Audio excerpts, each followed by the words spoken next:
Hello friends, ఇలా ఒకసారి try చేయండి. టమాటో చట్నీ చాలా బాగుంటుంది.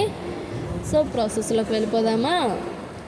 ఇలా తింటే ఏ టిఫిన్ అయినా అదిరిపోద్ది. సింపుల్ ప్రాసెస్ అండి. సో ప్రాసెస్: ఒక 8 టమాటీలు, 2 పచ్చిమిరపకాయలు ఇంచు అల్లం ముక్క కట్ చేసుకొని మిక్సీ జార్లో యాడ్ చేసుకుంటున్నాను. అలానే స్పూన్ ధనియాలు, స్పూన్ జీలకర్ర, కొంచెం కరివేపాకు కూడా యాడ్ చేసుకుంటున్నానండి.